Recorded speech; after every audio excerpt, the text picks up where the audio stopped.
The morning sun cast long shadows across the parking lot of Riverside Elementary School as Officer Sarah Martinez pulled up in her patrol car, the familiar sound of Rex's excited panting filling the vehicle. It was October 15th, and the annual Community Safety Fair promised to be one of the biggest events of the year. Families from across the suburban Denver neighborhood had been looking forward to this Saturday for weeks, and Sarah could already see the early arrivals setting up folding chairs and spreading blankets on the school's expansive front lawn. "Ready for your big performance, buddy?" Sarah asked, glancing in the rearview mirror at her 4-year-old German Shepherd partner. Rex's ears perked up at the sound of her voice, his dark eyes alert and intelligent. They had been working together for 2 years now, and Sarah never ceased to be amazed by the dog's intuitive abilities. Rex wasn't just trained in drug detection and crowd control. He had specialized training in search and rescue operations, including the ability to detect human distress through subtle behavioral and chemical cues that even experienced officers might miss. As Sarah stepped out of the patrol car, the crisp autumn air carried the sounds of organized chaos. Fire trucks were positioned near the main entrance, the red paint gleaming in the sunlight, while paramedics set up a mock emergency response station complete with a mannequin for CPR demonstrations. The Denver Police Department's mobile command unit sat prominently in the center of the fair, surrounded by informational booths about bicycle safety, stranger danger, and emergency preparedness. Rex emerged from the car with his characteristic grace, immediately scanning the environment with professional intensity. Sarah noticed his behavior seemed more focused than usual for a community event. Typically, Rex would show some excitement around crowds of children, his tail wagging slightly, his ears moving constantly to track interesting sounds. Today, however, he moved with the measured precision Sarah had only seen during serious police operations. "Martinez, over here," called Sergeant Mike Rodriguez from near the basketball courts where the K-9 demonstration was scheduled to take place. Sarah waved and began walking through the growing crowd, Rex maintaining perfect heel position beside her. As they moved through the fair, parents and children turned to watch them pass. Most smiled and pointed excitedly, but Sarah noticed Rex's attention wasn't on the admirers. He was scanning faces with an intensity that made her slightly uneasy. The fair was a testament to suburban community spirit. Parents juggled coffee cups and diaper bags while shepherding excited children between booths. Teenagers volunteered as face painters, transforming youngsters into tigers, princesses, and superheroes. The PTA had set up a bake sale that was already drawing long lines, and the fire department's demonstration area buzzed with activity as children took turns sitting in the driver's seat of Engine Company 23. But Rex's behavior grew increasingly tense as they approached their designated area. His ears rotated constantly, and Sarah noticed the way his nostrils flared slightly, a sign he was processing scents more intensively than normal. During their pre-event briefing, Captain Williams had reminded all officers to stay alert for any signs of trouble, but Sarah hadn't expected Rex to exhibit this level of focused concentration at what was supposed to be a relaxed community gathering. Near the science fair displays, Sarah spotted the Thompson family. She recognized them from previous community events. Mark Thompson, a sturdy man in his mid-30s who worked construction. His wife Lisa, a pediatric nurse at Denver Children's Hospital, and their daughter Emma. The family appeared picture-perfect from a distance. Well-dressed, attentive parents and a beautiful 6-year-old daughter with long blonde hair pulled back in a neat ponytail. But something about the scene struck Sarah as oddly discordant. While Mark and Lisa chatted animatedly with other parents near a booth displaying fire safety information, Emma stood several feet away from them, isolated despite being surrounded by dozens of other children. She wasn't participating in the activities around her, not watching the puppet show that had other kids laughing and clapping, not running toward the face painting station like her peers, not even showing interest in the therapy horses that had arrived from a local ranch. Instead, Emma stood perfectly still, her small hands clasped tightly in front of her, watching everything with an expression that seemed far too serious for a child her age. Her eyes moved constantly, tracking movement around her with a hypervigilance that Sarah had seen before, but usually in adult crime victims, not in elementary school children at community events. Rex's behavior intensified as they drew closer to their demonstration area. The dog's training included the ability to detect elevated stress hormones, fear pheromones, and other physiological markers of distress that humans couldn't consciously perceive.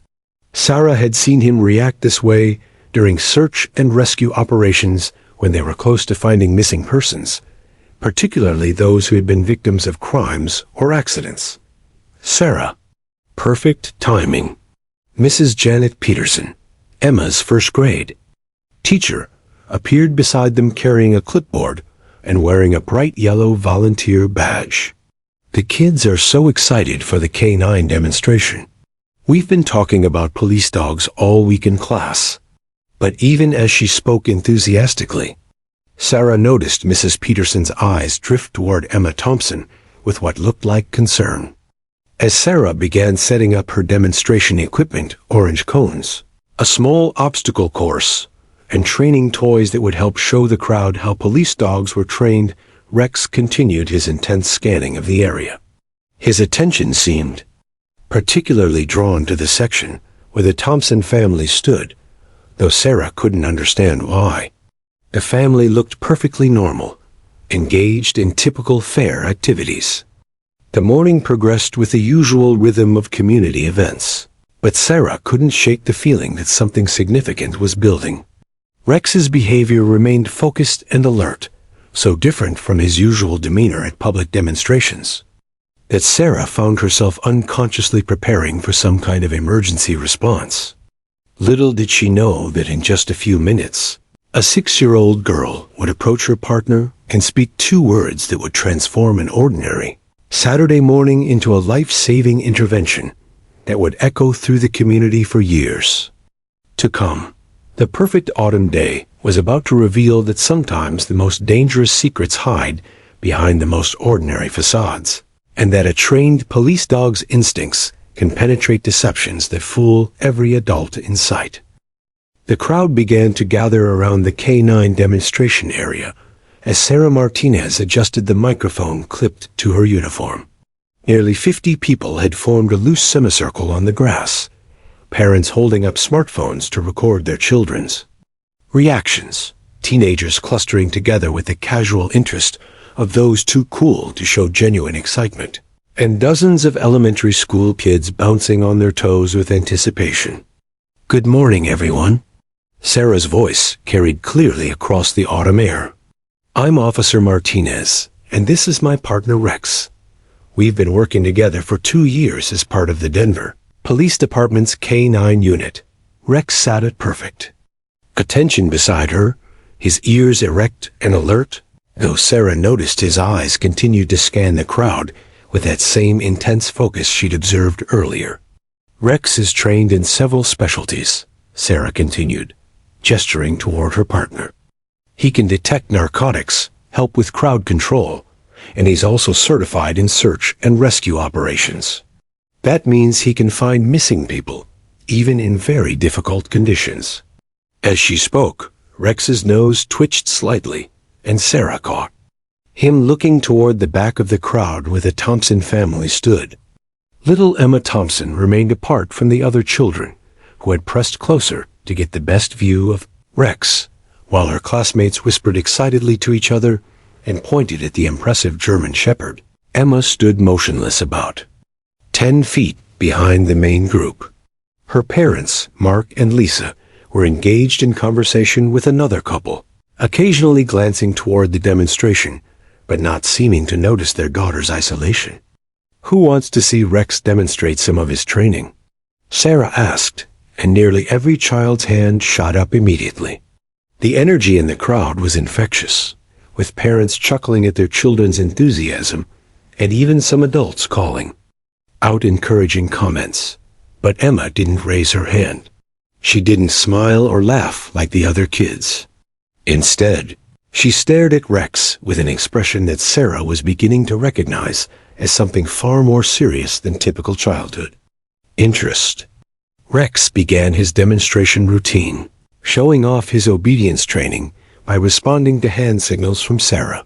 The crowd applauded as he moved through a series of commands: sit, stay, down, heel, with the precision that marked him as a professional working dog. But throughout the performance, Sarah noticed that Rex's attention kept drifting back to Emma Thompson. "Now I'm going to show you something really special," Sarah announced. Rex has been trained to detect when someone needs help. This is part of his search and rescue certification. She pulled out a small whistle that produced a sound just barely audible to human ears. Sometimes people who are lost or in trouble can't call for help in a normal voice. Rex has learned to respond to very quiet signals. As if her words had been a cue, something extraordinary happened. Emma Thompson began walking forward through the crowd, not running like the other excited children, not skipping or bouncing, but walking with deliberate, measured steps that seemed far too mature for a 6-year-old. Parents automatically stepped aside to let her pass, assuming she was just eager to get a closer look at the police dog. But Rex's reaction was immediate and startling. The moment Emma began moving toward him, the dog's entire posture changed. His ears snapped forward, his body went rigid with attention, and he made a low whining sound that Sarah had only heard during actual emergency situations. This wasn't his demonstration behavior. This was his real working response. Emma approached until she was standing directly in front of Rex, close enough to touch him. The crowd grew quiet, sensing that something unscripted was happening. Parents lowered their phones. Older children stopped fidgeting, and even the background noise of the fair seemed to diminish as everyone focused on the small girl and the large police dog facing each other. Sarah knelt down, bringing herself to Emma's eye level, though she kept her distance to avoid interfering with whatever communication was happening between the child and her partner. "Hi there," she said gently. "Would you like to pet Rex?" Emma didn't respond to Sarah. Instead, she took another step closer to Rex, who remained perfectly still, his dark eyes locked on her face. Then, in a voice so quiet that only those closest to her could hear, Emma leaned forward and whispered 2 words directly to the police dog. "Help me." The effect was instantaneous and shocking. Rex immediately performed a behavior that Sarah had only seen twice before in their partnership, both times during actual rescue operations where they had found victims of serious crimes. The dog gently but firmly took Emma's wrist in his mouth, not biting or hurting, but grasping her with a careful pressure of a trained retrieval. A collective gasp went up from the crowd. Several parents stepped forward instinctively, not understanding what they were witnessing, but recognizing that something significant was happening. Mark Thompson's voice cut through the sudden tension. "Emma, what are you doing?" "Get away from that dog." But Rex's response to Mark's approach was even more dramatic. Still holding Emma's wrist gently in his mouth, the dog positioned his body between her and her father, his stance shifting into what Sarah recognized as a protective posture. Rex had never shown aggression toward a member of the public during a demonstration, but he wasn't showing aggression now either. He was showing protection behavior, the same stance he took when guarding evidence at crime scenes or protecting Sarah during dangerous situations. The fairground seemed to hold its breath. Parents exchanged confused glances. Children stared in fascination and slight fear. And Sarah felt her training taking over even as her mind raced to understand what was happening. Rex was telling her something critical. This 6-year-old girl was not just another child at a community event. She was someone in genuine distress, someone who needed protection, someone whose whispered plea for help had triggered every protective instinct in a dog trained to save lives. Lisa Thompson pushed through the crowd toward them, her face a mixture of embarrassment and concern. "I'm so sorry, officer. Emma's been acting strange lately. She's normally not like this." But as she reached for her daughter, Rex shifted again, maintaining his protective barrier. Sarah's radio crackled to life, but she ignored it. Her years of experience, combined with Rex's unprecedented behavior, were telling her that this was no longer a demonstration. This had become something far more serious, and 2 quiet words from a little girl had just transformed a perfect Saturday morning into what might be the most important intervention of her career. The tension in the air was thick enough to cut with a knife as Rex maintained his protective stance between Emma and her approaching parents. Sarah Martinez had witnessed thousands of interactions between her partner and civilians over there. 2 years together, but nothing had ever resembled this scene. The crowd of fairgoers, initially excited for a fun K-9 demonstration, now stood in confused silence, sensing they were witnessing something far more serious than anyone had anticipated. Mark Thompson's face had shifted from mild annoyance to genuine alarm as he pushed through the crowd of onlookers. At 6 feet tall, with broad shoulders earned from years of construction work, he cut an imposing figure as he approached the small group at the center of the demonstration area. His work boots thudded against the grass with increasing urgency, and Sarah noticed how Rex's ears flattened slightly at the sound, not in fear, but in the heightened alertness she'd seen him display around suspects during drug busts. "Emma, come here right now," Mark commanded, his voice carrying the authority of a parent accustomed to being obeyed. But his daughter didn't move. She remained perfectly still beside Rex, her small hand now resting on the dog's neck as if drawing strength from the contact. The German Shepherd continued to hold her other wrist gently in his mouth, a behavior Sarah had only seen Rex perform twice before, both times when they'd located kidnapping victims during search and rescue operations. What happened next sent chills down Sarah's spine. As Mark Thompson reached toward Emma, Rex released her wrist and moved with lightning speed, positioning his entire body as a barrier between father and daughter. The dog's movement was fluid and professional, exactly as he'd been trained to protect crime scene evidence or Sarah herself during dangerous arrests. But this was a 6-year-old girl at a community fair, not a crime scene. What the hell is wrong with that dog? Mark's voice rose, drawing even more attention from nearby families. Several parents had begun pulling their own children back, unsure whether they were witnessing an animal control issue or something else entirely. Sarah noticed Mark's hands were trembling slightly, whether from anger or something else. She couldn't determine. Lisa Thompson arrived breathlessly beside her husband, her nurse's training evident in how she immediately assessed the situation before acting. "Mark, calm down. You're scaring her." Lisa's voice was softer than her husband's, but Sarah caught something in her tone, a kind of weary resignation that suggested this wasn't the first time. Emma had exhibited unusual behavior recently. Rex's response to Lisa's approach was markedly different from his reaction to Mark. The dog remained alert and protective, but he didn't exhibit the same level of defensive posturing. Sarah's training kicked in as she observed these subtle differences. Rex had been specifically trained to distinguish between different types of threats, and his behavior was indicating that Mark Thompson represented a level of danger that Lisa did not. "Ma'am, I'm going to need everyone to stay calm," Sarah said, her professional voice cutting through the growing murmur of concerned spectators. She activated the radio clipped to her shoulder. "Dispatch, this is Unit 247. I need a supervisor and CPS contact. Riverside Elementary for a possible child welfare situation." The radio crackled back. "Copy that. 247, supervisor en route, ETA 5 minutes." Mark Thompson's face flushed red at the mention of Child Protective Services. Child welfare? Are you out of your mind? There's nothing wrong with our family. Your dog is malfunctioning or something. His voice grew louder, more defensive. And Sarah noticed how Emma seemed to shrink smaller with each word her father spoke.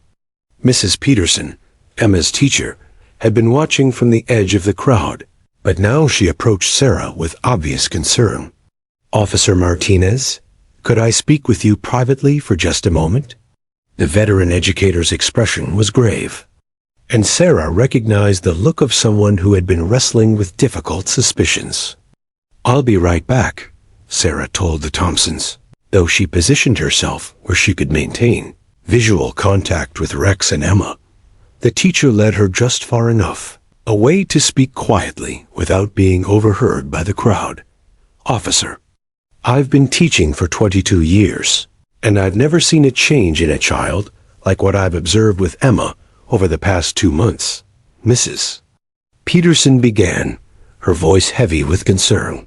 She used to be one of my most vibrant students, always participating, always laughing with the other children. But lately, she's become almost ghost-like. Sarah listened intently as the teacher continued. She started flinching when adults approach her desk. She's been falling asleep in class, which never happened before.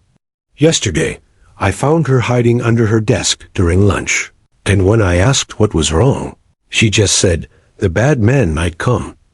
I thought maybe she'd seen something scary on television, but now. As Mrs. Peterson spoke, Sarah kept one eye on the scene behind them. Rex remained in protective position beside Emma, who had now sat down cross-legged on the grass next to the dog. Mark Thompson was pacing in small circles, his agitation increasing. With each passing moment, while Lisa knelt nearby, speaking quietly to Emma, but keeping her distance as if respecting Rex's protective boundary.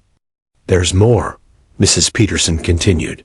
Emma's been wearing long sleeves even on warm days, and I've noticed what look like finger-shaped bruises on her upper arms. When I asked about them, she said she'd been clumsy lately, but the pattern doesn't match accidental injuries. Sarah's blood ran cold. As a police officer, she'd been trained to recognize signs of child abuse, but she'd never encountered a situation where a police dog had detected the danger before the humans involved. Rex's behavior was making perfect sense now. His training in detecting human distress had picked up on signs that even experienced adults had missed or rationalized away. The sound of approaching sirens indicated that backup was arriving, but Sarah knew the most critical moments were happening right now. Emma had somehow understood that Rex could help her, had approached him deliberately, and had whispered the exact words that would trigger his protective response.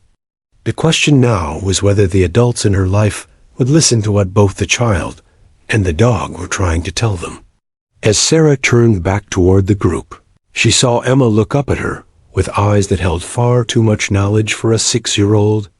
In that moment, Sarah understood that this little girl had been carrying a terrible secret, and she'd found the courage to ask for help in the only way she knew how, by trusting that a police dog would understand what the adults around her had failed to see. The arrival of Detective Jennifer Cole was like watching a master craftsman arrive at a delicate construction site. At 43 years old, with 15 years in the Special Victims Unit, she had developed an almost supernatural ability to read the invisible currents of family dysfunction and childhood trauma. Her unmarked sedan pulled into the school parking lot just as the situation at the fair reached a critical tipping point, and within moments of stepping out of her vehicle, she was already cataloging the body language of every person in the demonstration area. Sarah Martinez felt a wave of relief as she saw Detective Cole approaching. They had worked together on 3 previous cases involving children, and Sarah knew that if anyone could navigate this complex situation, it was Cole. The detective moved with quiet confidence, her observational skills already at work as she took in the scene. Rex maintaining protective position beside Emma. Mark Thompson's agitated pacing, Lisa's confused hovering, and the crowd of concerned fairgoers who had no idea they were witnessing a potential child rescue operation. "Officer Martinez," Detective Cole said quietly as she approached, her voice calm and professional. "Fill me in." Sarah quickly briefed Cole on the events of the past 20 minutes, from Emma's whispered plea to Rex's unprecedented, protective response to Mrs. Peterson's disturbing observations about the child's behavioral changes. As Sarah spoke, Cole's eyes never left the Thompson family, her trained gaze picking up details that others might miss. The way Emma instinctively leaned away from her father whenever he moved closer, how Lisa's hands trembled as she tried to appear calm, and most tellingly, how Rex maintained constant vigilance despite the lack of any obvious threat. "I need to speak with Emma alone," Detective Cole said, but her request immediately triggered an explosive response from Mark Thompson. "Absolutely not." Mark's voice carried across the fairground, causing several families to stop their activities and stare. "You people are out of your minds. There's nothing wrong with my daughter, except that she's shy around strangers. I'm not letting some detective interrogate my 6-year-old because a dog acted weird." Detective Cole's response was measured but firm. "Sir, I understand your concern, but when a trained police dog exhibits protective behavior toward a child, we're required by law to investigate. It's not an interrogation. It's a wellness check." Lisa Thompson stepped forward, her medical training as a pediatric nurse evident in how she approached the situation. "Mark, maybe we should just let them talk to Emma. If there's nothing wrong, then there's nothing to worry about, right?" But even as she spoke, Sarah noticed the uncertainty in Lisa's voice, as if she was trying to convince herself as much as her husband. The crowd had grown larger as word spread through the fair that something serious was happening at the canine demonstration. Parents held their children closer, teenagers craned their necks to get a better view, and several fair volunteers had gathered at a respectful distance, unsure whether they should intervene or give the situation space to develop. Detective Cole knelt down about 6 feet away from where Emma sat beside Rex, careful not to violate the protective boundary the dog had established. "Hi, Emma," she said in the gentle voice she'd perfected through years of interviewing traumatized children. "My name is Detective Cole. That's a very special dog you're sitting with." Emma looked up for the first time since whispering her plea to Rex, her blue eyes meeting the detective's with an intensity that was startling in someone so young. She didn't speak, but she nodded slowly, her small hand still resting on Rex's neck. "Emma, Rex is trained to help people who need protection," Detective Cole continued, her voice barely above a whisper, so that only Emma could hear. "Sometimes when people are scared or hurt, Rex can tell, even when they can't tell anyone else. Did you know that dogs can sense things that people can't?" Another nod from Emma, this one more definitive. Rex's tail moved slightly, not a full wag, but a sign that he approved of Detective Cole's presence and approach. "Sweetie," Detective Cole said, moving slightly closer, but still respecting Rex's protective perimeter. "Rex thinks you might need help with something.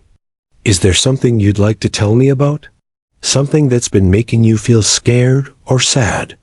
The silence that followed seemed to stretch for an eternity. The sounds of the fair continued around them children, laughing at other booths. The distant call of vendors, the hum of conversation. But the immediate area around Emma and Rex felt suspended in time. Mark Thompson had stopped pacing and was watching intently, his jaw clenched. Lisa had moved closer, her face pale with growing dread.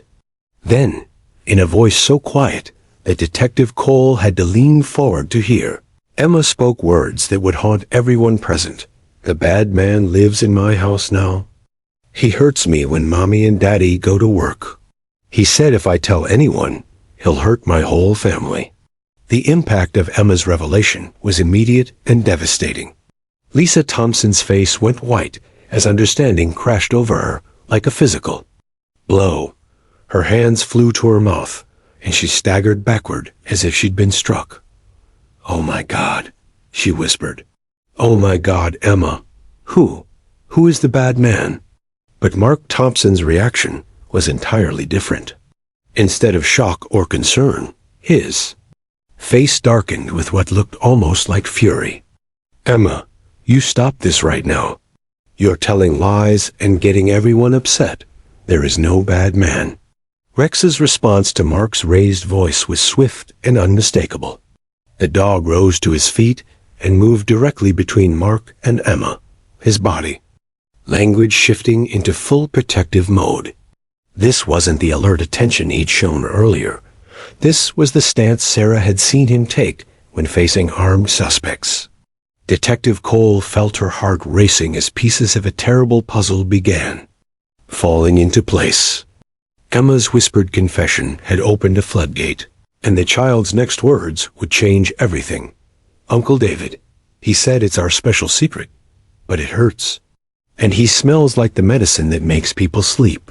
Lisa Thompson collapsed to her knees in the grass, the full horror of the situation hitting her with crushing force. Her brother-in-law David had been living with him for 2 months, ever since losing his job. He'd been helpful, eager to babysit Emma, always volunteering to stay home with her when Mark and Lisa had to work.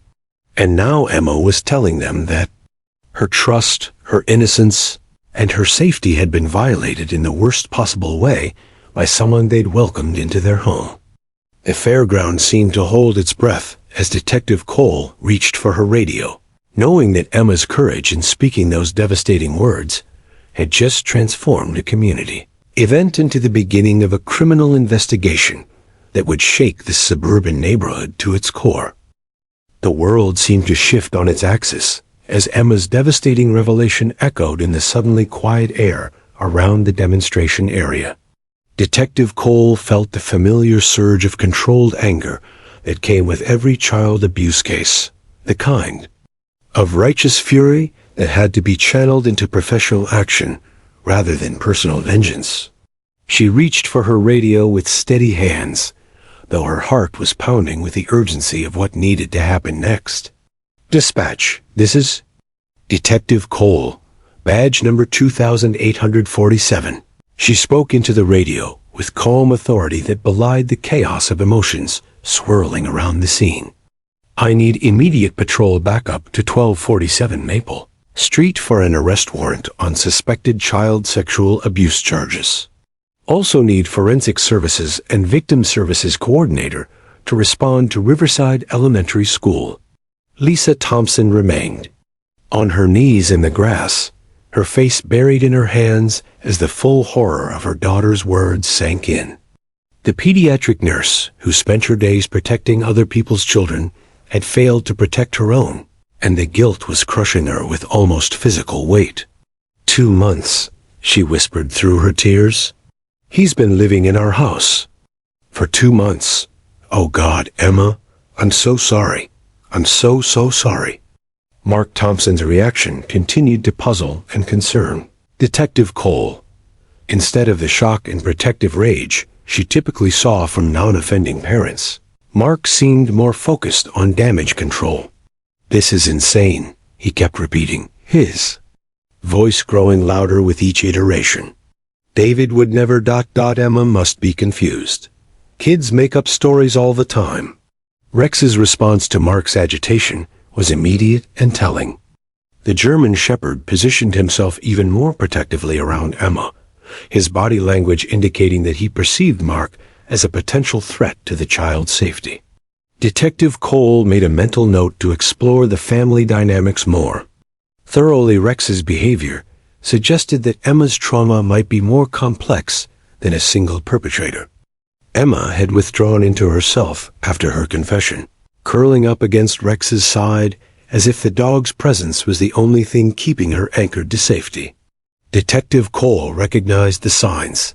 The child had expended enormous courage to speak her truth, and now she was emotionally exhausted.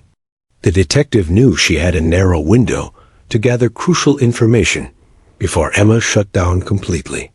"Emma, sweetheart," Detective Cole said gently, moving closer now that Rex seemed to accept her presence.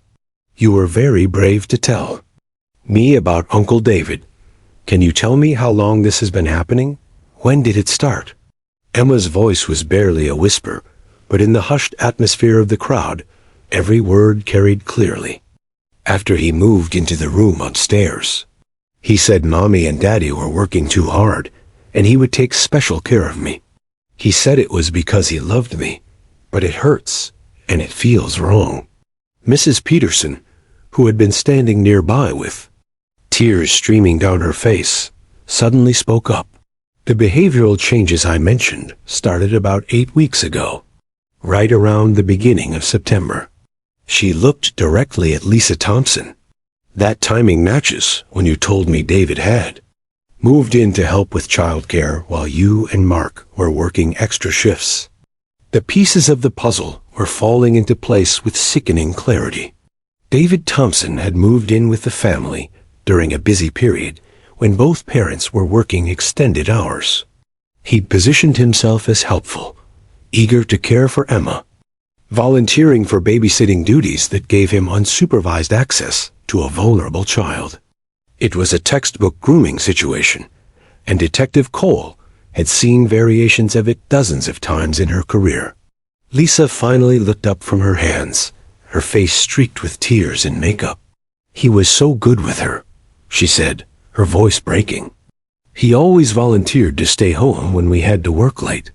He said he wanted to help us out financially by providing free childcare.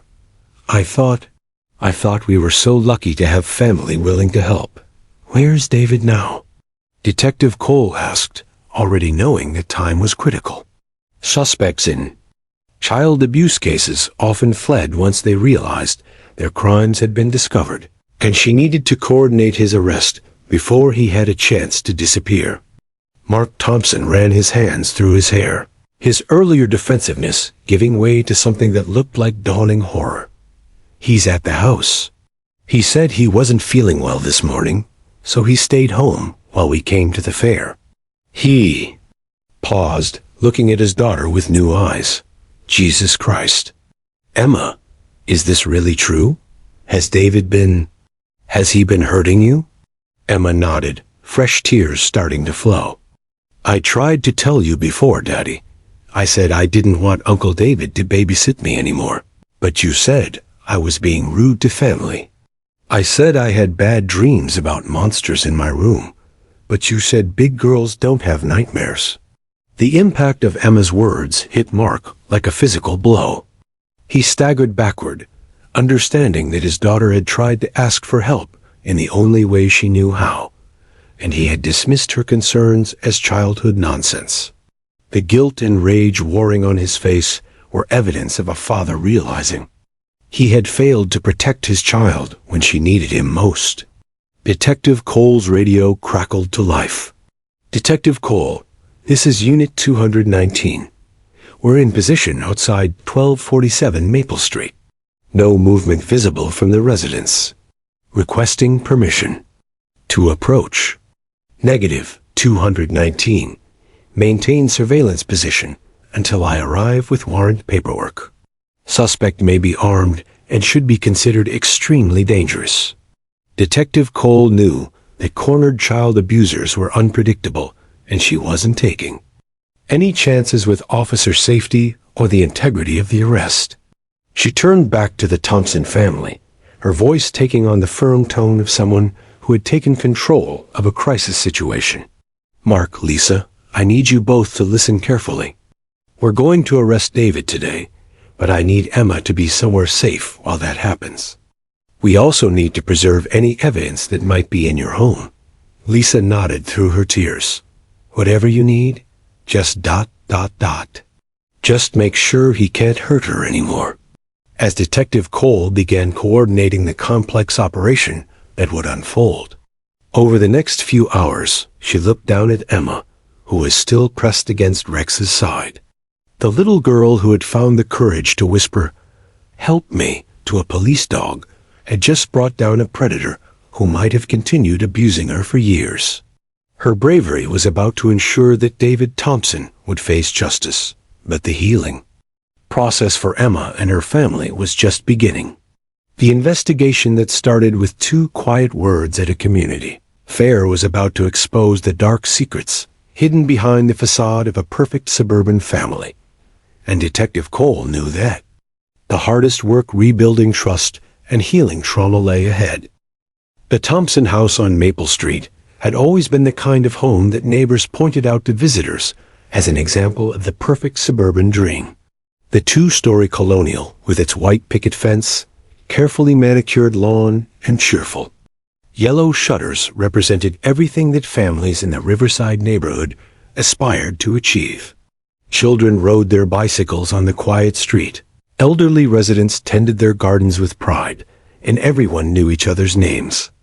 It was the last place anyone would expect to find a monster hiding in plain sight. Detective Cole arrived at the staging area 3 blocks from the Thompson residence at 2:47 p.m., her unmarked sedan joining a carefully coordinated array of police vehicles that had positioned themselves out of sight of the target house. Sergeant Rodriguez briefed her on the tactical situation as they stood behind the mobile command unit, speaking in the low, urgent tones that marked serious police operations. "We've had eyes on the house since you called it in," Rodriguez reported, consulting his notes. "Subject appears to be inside. We've seen movement in the upstairs front bedroom and what looks like the living room. No attempt to leave the premises. No indication he's aware of our presence. Neighbors report his vehicle, a blue 2019 Honda Accord, is in the driveway." Detective Cole nodded, her mind already racing through the complexities of executing a warrant on a child sexual abuse suspect. These arrests were always dangerous perpetrators, often became desperate and unpredictable when faced with the collapse of their carefully constructed facade. David Thompson had been living a double life for months, presenting himself as a caring uncle while systematically abusing his 6-year-old niece, and there was no telling how he would react when that deception was exposed. "What do we know about his background?" Cole asked, though she suspected she already knew some of the answers. Child predators rarely operated in isolation. There were usually patterns, previous victims, warning signs that had been overlooked or rationalized away. Officer Jenny Martinez, who had been running background checks from the command unit, approached with a manila folder thick with disturbing findings. "Detective, you're going to want to see this. David Andrew Thompson, age 34, has a record in 3 states.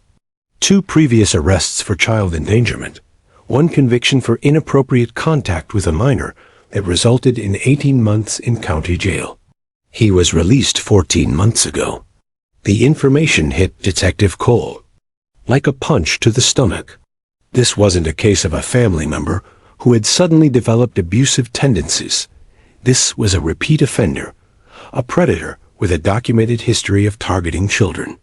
The fact that Mark and Lisa Thompson had been unaware of David's criminal background suggested he had been deliberately deceptive about his past when he asked to stay with them. "There's more," Martinez continued, her voice grim. "His parole officer in Arizona reported him as missing 6 months ago. He was supposed to be living in a halfway house in Phoenix and attending mandatory counseling sessions. Instead, he disappeared from the system and apparently made his way here to Colorado, where he convinced his brother to take him in. The tactical team leader, Lieutenant Sarah Foster, joined the group with her officers suited up in full protective gear. Detective, we're ready to execute the warrant. Given the suspect's history and the nature of the charges, we're treating this as a high-risk arrest. We've got the house surrounded, and we're prepared for the possibility that he might try to barricade himself inside or attempt to flee. As the team prepared to move, Detective Cole's phone buzzed with a text from Officer Sarah Martinez back at the school. Emma asking about Rex and when the bad man will be gone. She's scared he'll come back to hurt her family like he promised. The message reinforced the urgency of the situation. Emma had lived for months under the terror of David's threats, believing that speaking up would result in harm to her parents.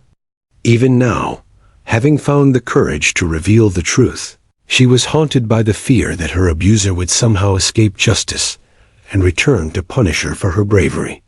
At exactly 3:15 p.m., the tactical team moved in with practiced precision. Lieutenant Foster and 3 officers approached the front door, while 2 more covered the back exit and another pair positioned themselves at the side windows. The neighborhood, which had been quietly going about its Saturday afternoon routine, suddenly found itself at the center of a major police operation. Mrs. Eleanor Hendricks, the 78-year-old neighbor who lived directly across from the Farrs Thompsons, watched from behind her living room curtains as the officers took their positions. She had always thought David seemed a little off during his stay with the family, but she had attributed her discomfort to generational differences. Now, as she watched armed police officers preparing to enter the house, she realized her instincts had been trying to warn her about something far more sinister. "Denver Police, we have a warrant for your arrest." Lieutenant Foster's voice carried clearly through the quiet neighborhood as she pounded on the front door. "David Thompson, come. Out with your hands visible." The response came not as compliance, but as the sound of rapid footsteps moving through the house and the unmistakable crash of a window being forced open at the back of the residence. The officers covering the rear immediately radioed the attempt to flee. "Suspect is running. White male, dark hair, heading toward the alley behind Elm Street." The chase that followed lasted exactly 4 minutes and covered 3 blocks through the suburban landscape that David Thompson had used as his hunting ground for the past 2 months. He ran through backyards where children played, past playgrounds where he had no doubt observed potential victims, and along sidewalks where families felt safe enough to leave their doors unlocked and their children unsupervised. Officer James Wright tackled David Thompson at the corner of Elm and Oak Streets, bringing him down hard on the sidewalk as neighbors emerged from their homes to witness the arrest of the monster who had been living among them. The handcuffs clicked shut with a finality that marked the end of Emma Thompson's nightmare and the beginning of her long journey toward healing. As David was lifted to his feet and read his Miranda rights, Detective Cole couldn't help but think about the 6-year-old girl who had found the courage to whisper, "Help me," to a police dog. Emma's bravery had not only saved herself from continued abuse, it had likely prevented David from finding new victims in a community that had unwittingly welcomed a predator into their midst. The arrest of David Thompson sent shockwaves through the Riverside neighborhood that reverberated far beyond the immediate family. By Sunday morning, news of the police operation had spread through every household within a 6-block radius, carried by phone calls between concerned neighbors, hushed conversations at the local coffee shop, and the kind of urgent parent-to-parent communication network that activated whenever children's safety was at stake. Margaret Chun, president of the Riverside Neighborhood Association, found herself fielding dozens of phone calls from residents who were struggling to process the revelation that a child predator had been living undetected in their midst for months. "I keep thinking about all the times I saw him at the community pool," she told Detective Cole during a follow-up interview. "He was always so friendly with the children, always offering to help parents watch their kids while they swam. Now I realize those weren't acts of kindness, they were opportunities." The psychological aftermath for Emma began immediately, but it came with an unexpected source of comfort and strength. Dr. Rebecca Santos, a clinical psychologist who specialized in childhood trauma recovery, had been contacted by Detective Cole. Within hours of David's arrest, Dr. Santos operated from a practice specifically designed to help young victims of sexual abuse, with therapy rooms decorated to feel safe and welcoming rather than clinical and intimidating. Emma's first therapy session took place on the Tuesday following the arrest. and she had insisted that Rex be present. Officer Sarah Martinez had coordinated with Dr. Santos to allow the police dog to participate in Emma's healing process. Recognizing that Rex had become a symbol of safety and protection for the traumatized child, the German Shepherd lay quietly beside Emma's chair throughout the entire 50-minute session, his calm presence giving her the courage to begin articulating experiences that were too painful for most adults to comprehend. Emma's connection with Rex represents something profoundly important, Dr. Santos explained to Mark and Lisa Thompson during their separate family counseling session. For children who have been abused by trusted adults, it can be extremely difficult to rebuild faith in human relationships. Rex represents unconditional protection without the complex emotional baggage that comes with human relationships. He helped her find her voice when she couldn't trust any adult to listen. The Thompson family's journey toward healing was complicated by layers of guilt, anger, and shattered assumptions about their ability to protect their child. Lisa had taken an extended leave of absence from her position at Denver Children's Hospital, finding it emotionally impossible to care for other people's children while processing her failure to protect her own daughter. The irony was crushing. She had dedicated her career to pediatric nursing, yet she had missed the signs of abuse happening in her own home. Mark's response was different, but equally intense. The construction worker had always prided himself on being a protector, someone who could handle any physical threat to his family. The realization that the danger had come from within their home, from his own brother, left him feeling helpless and furious in ways that were difficult to process.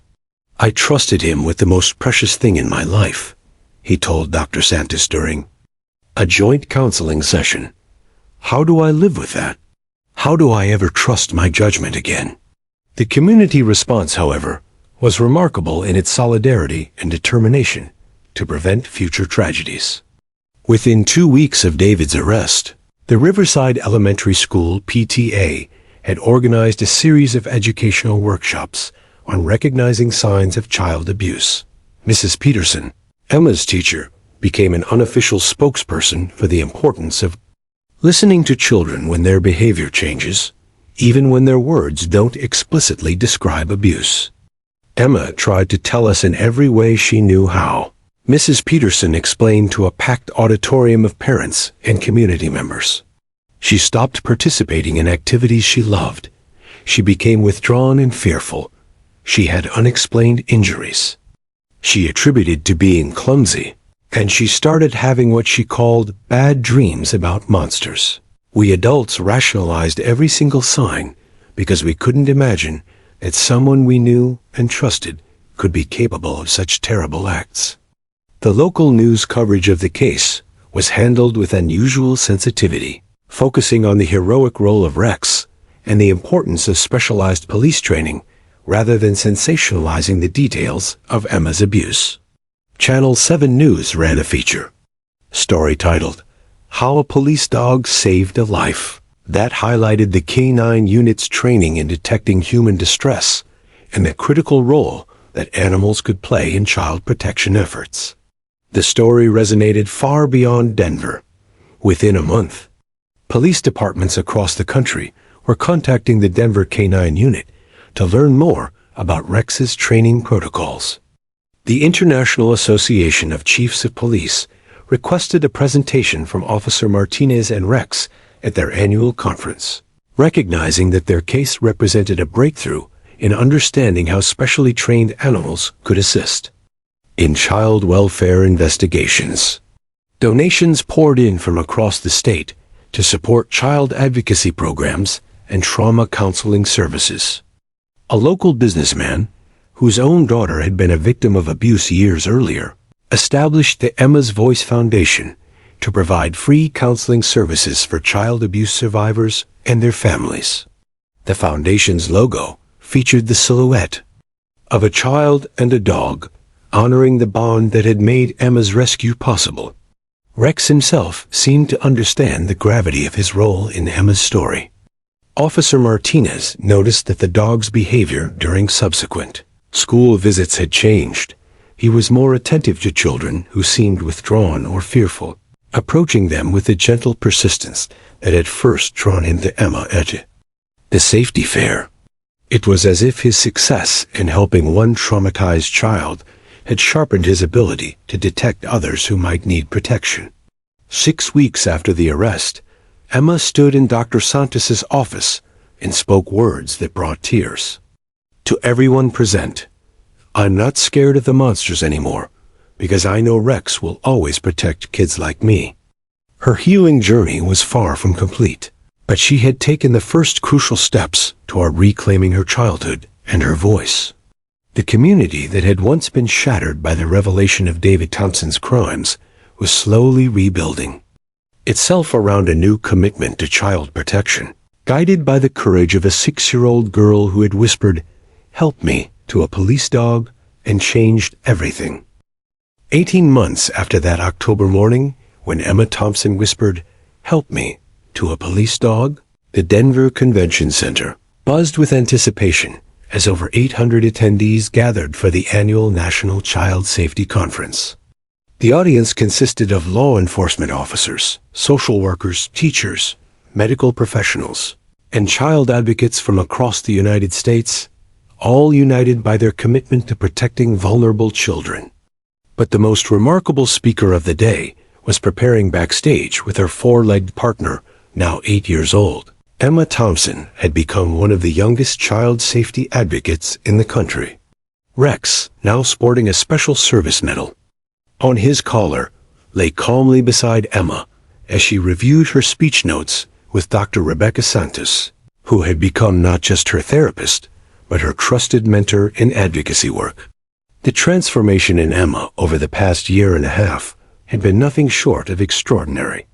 The withdrawn, frightened child who had once hidden under her school desk had evolved into a confident, articulate young speaker whose message of hope and resilience had already reached thousands of people through school assemblies and community presentations.